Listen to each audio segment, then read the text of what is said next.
A couple of Thanksgivings ago, a bunch of friends and family were here on Thanksgiving, or the night before Thanksgiving. It's night before Thanksgiving in our house is as big as Thanksgiving Day. All the girls get together and cook half the night. The guys get together and visit and do a little picking and have a lot of fun.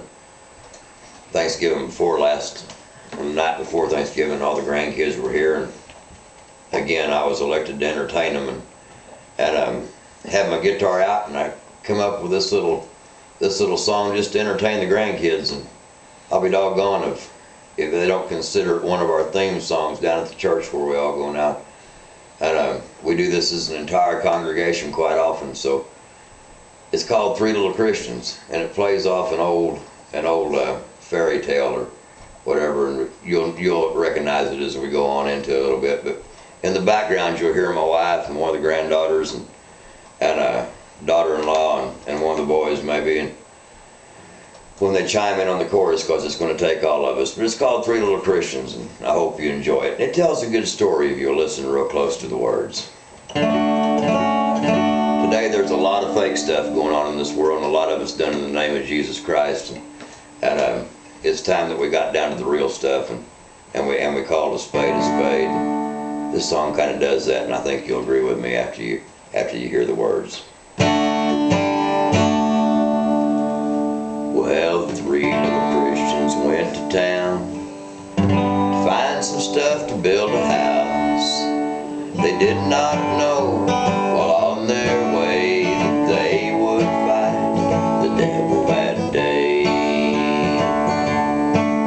Well, the first little Christian built his house from the junk he found inside a fake church house.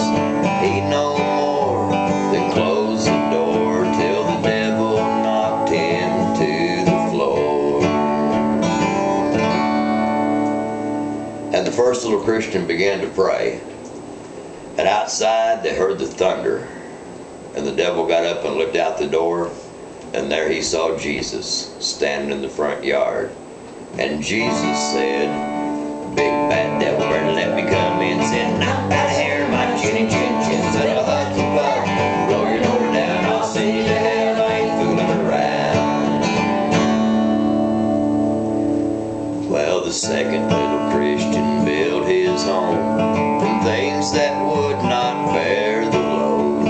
He no more than got inside till the devil took him by surprise. And the second little Christian began to pray. Outside they heard the thunder. The devil got up and looked out the door, and who did he see in the front yard? There stood Jesus. And Jesus said, "Well, big bad devil, better let me come in." Said, "Knock by the hair, my chinny chin chin." Said, "I'll huff and puff, blow your door down, I'll send you to hell, I ain't fooling around." Well, the third little Christian built his home from things he found inside God's own word. With bloodstained nails he hung the trim, and Jesus moved inside with him. Well, outside the storm raged. The little Christian got up and looked outside, and there stood the devil in the front yard. And he said, "Hey, little Christian, better let me come in." Said, "Knock by the hair, my chinny chin chin." Jesus stepped outside, slapped him to the ground, said, "I'll send you to hell,